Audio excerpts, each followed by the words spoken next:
ఇవాళ అధికారంలో రాగానే జగన్ రెడ్డి వారి మనుషులు చేసిన అక్రమాల గురించి వాళ్ళు భయపడుతున్నారు.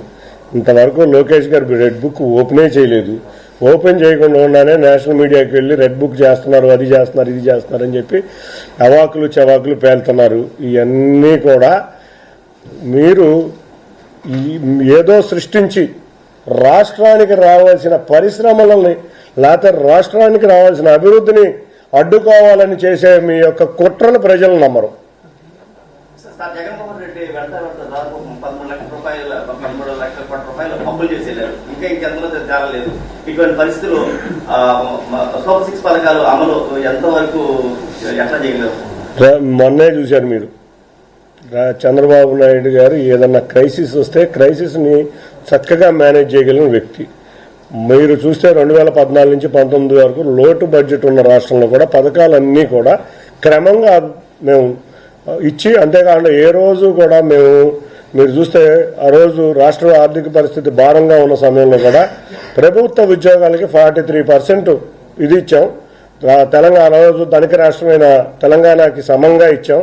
ఏ రోజు కూడా రాష్ట్ర ఆర్థిక పరిస్థితి భారంగా ఉన్నా కూడా మేము ఎటువంటి పథకాలకి లోటు లేకుండా చేశాం. సంక్షేమం, అభివృద్ధి రెండు సమపాలలో తీసుకెళ్ళాం. అంతేకాకుండా ముఖ్యంగా రాష్ట్రం యొక్క పెట్టుబడులు రావడంలో, అంతేకాకుండా రాష్ట్ర ఆర్థిక పరిస్థితి మెరుగుపడాలంటే చంద్రబాబు నాయుడు గారు, అక్కడ మోడీ గారు ఇద్దరి వల్లే సాధ్యమవుతుంది.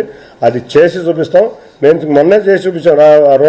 13,000 కోట్లలో కూడా మేము పెన్షన్లు ఇచ్చాం, జీతాలు ఇచ్చాం. ఏ రోజు 5 సంవత్సరాల్లో మొదటి రోజు జీతం తీసుకొని ప్రభుత్వ జీతాలు ఇచ్చాం. తప్పకుండా ఒక్కొక్కటి క్రమక్రమంగా రాష్ట్ర ఆర్థిక పరిస్థితిని మెరుగుపరుస్తా, అంతేకాకుండా అభివృద్ధిని మెరుగుపరుస్తా, మొత్తం రాష్ట్రం అభివృద్ధి, సంక్షేమం, ఆత్మవిశ్వాసం బాటలో నడిచే విధంగా చంద్రబాబు నాయుడు గారు రూపొందించబోతున్నారు.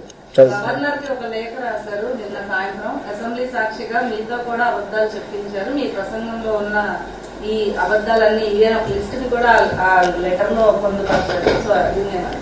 ఆ లిస్టులో ఉన్న సాక్ష్యాలు బయట పెట్టమని అసెంబ్లీకి వచ్చి వాటి మీద డిస్కస్ చేయమని, లేకపోతే హోంమంత్రి గారి దగ్గరకో డీజీపీ గారి దగ్గరకో ఏమైనా ఆధారాలు ఉంటే పంపించమని మేము అడుగుతున్నాం. ఈయనకి మొదటి నుంచి 2014 నుంచి ఒక అభద్రతాభావం, అంతేకాకుండా ఒక అబద్ధాల గోరు, అంతేకాకుండా చెప్పేది మాటలు ఒకటి, చేసే పనులు ఒకటి, ఒక వెనక కుట్ర కోరిత పోనం, హత్య రాజకీయాలు, ఇటువంటి అన్నిటికీ ప్రసిద్ధి జగన్మోహన్ రెడ్డి. మళ్ళీ వాళ్ళు మొదలుపెట్టాడు. అప్పుడే 30 రోజులు అవ్వకముందే మొదలుపెట్టారు అన్ని అబద్ధాలు చెప్పడం. చూసాం కదా, మనం గతంలో కూడా చూసాం. కోడికత్తి కేసు ఏమైందో, అంతేకాకుండా వివేకానంద రెడ్డి కేసు ఏమైందో, అంతేకాకుండా ఇటువంటివన్నీ ఆయనకు అలవాటే. కాబట్టి మళ్ళీ కొత్త డ్రామా విత్ అబద్ధం. ఆయన జీవితమే ఒక అబద్ధపు జీవితం, ఒక డ్రామా జీవితం. ఇటువంటి కార్యక్రమాలు నిరంతరం చేస్తూనే ఉంటారు. అదే గవర్నర్ గారికి ఇచ్చిన లెటర్ వచ్చి ఇవాళ అసెంబ్లీలో వచ్చి, ఇవాళ 5 రోజులు అసెంబ్లీ జరిగింది, శ్వేతపత్రాలు రిలీజ్ చేశాం. ఇదిగో ఇది తప్పులు చెప్తున్నారు అని అసెంబ్లీలో ఎందుకు నిలదీయలేకపోతున్నావు? కాబట్టి నీ దగ్గర లేదు కాబట్టి ఏదో దొంగ లెటర్లు, అబద్ధాలు సృష్టించడం, ఇటువంటి ఎన్నెన్నో చేస్తూ ఉంటారు. ఆయనకు అది అలవాటు. ఆయన జీవితమే ఒక అబద్ధాలమయం. 5 నెలల్లో విజయవాడ వెస్టర్న్ బైపాస్ ఓపెన్ అవ్వబోతుంది. దానికి సరిపడా కనెక్టివ్ రోడ్లు కూడా ఇవాళ కూడా మేము వెళ్ళబోతున్నాం. ఎందుకంటే కనెక్టింగ్ రోడ్లు కూడా చాలా ఇంపార్టెంట్. ముఖ్యంగా ఫ్లైఓవర్ వస్తే, ఫ్లైఓవర్ పనులు మొదలైన కాంచి గన్నవరం వెళ్లే రహదారి కూడా చాలా నేరో అవుతుంది. ఫ్లైఓవర్ పనులు ప్రారంభమయ్యే లోపలే వెస్టర్న్ బైపాస్ను కనెక్ట్ చేస్తా ఉండే రేడియల్ రోడ్స్ను కూడా అభివృద్ధి చేయడానికి కృషి చేస్తున్నాం. వెస్టర్న్ బైపాస్ అయితే 5 నెలలు 6 నెలల్లో కనెక్ట్ రాబోతుంది. గన్నవరం ఎయిర్పోర్ట్ నుంచి అమరావతికి 13-14 నిమిషాల్లో వెళ్లే విధంగా వెస్టర్న్ బైపాస్ కున్న రేడియల్ రోడ్లను కూడా కనెక్ట్ చేయబోతున్నాం.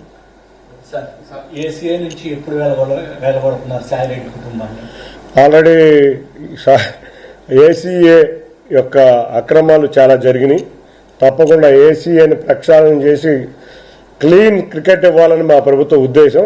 దాని విధంగా రేపు 4వ తారీఖున విజయవాడలో స్పెషల్ జనరల్ బాడీ మీటింగ్ జరగబోతుంది. దాంట్లో వారి రాజీనామాలు ఆమోదించబడతాయి. తర్వాత జనరల్ ప్రాసెస్లో ఒక 28 రోజుల సమయంలో ఏసీఏ ఎలక్షన్లు జరుగుతాయి.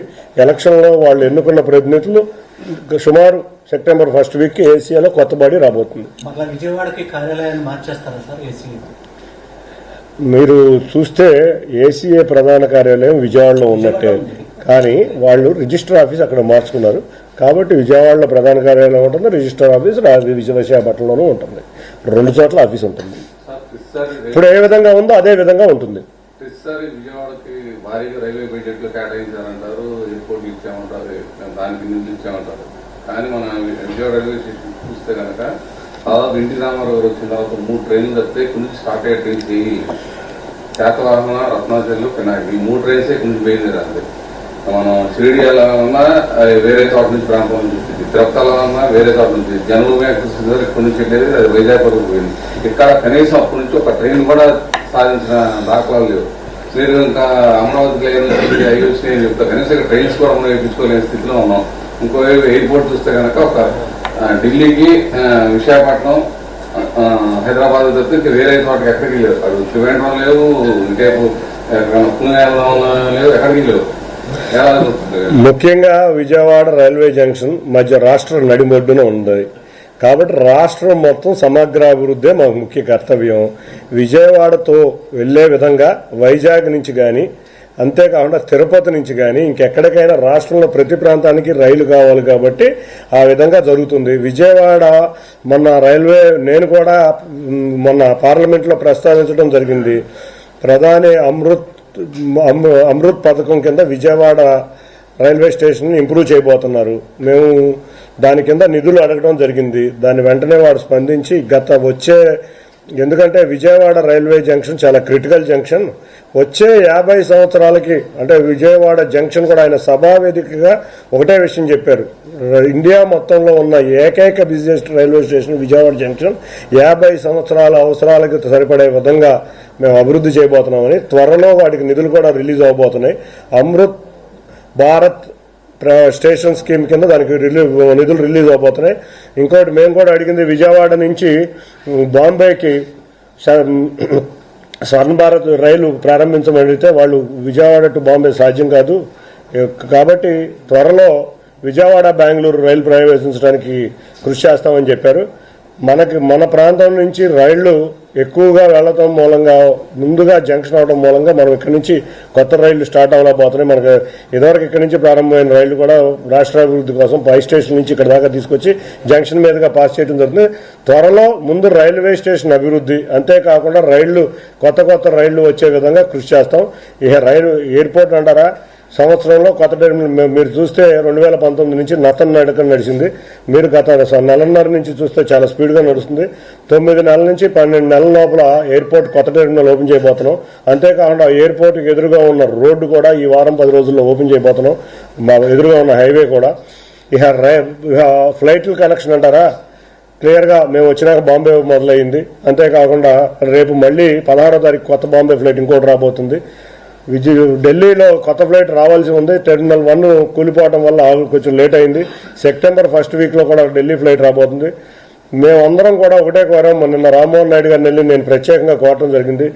విజయవాడ నుంచి కల్కటా వయా వైజాగ్, విజయవాడ నుంచి వారణాసి వయా వైజాగ్, విజయవాడ నుంచి కొచ్చిన్ వయా హైదరాబాద్, విజయవాడ నుంచి కోయంబత్తూర్ వయా చెన్నై మొత్తం మాకు కనెక్షన్ ఇవ్వాలని అడిగాం. అహ్మదాబాద్ సపరేట్గా విజయవాడ అహ్మదాబాద్ అండ్ విజయవాడ పూణే ఫ్లైట్లు, కొత్త ఫ్లైట్లు ఇండిగోకి ఎయిర్ ఇండియాకి రాబోతున్నాయి. త్వరగా వాటిల్లో మనం విజయవాడకి అభివృద్ధి చేద్దామని వారు చెప్పడం జరిగింది.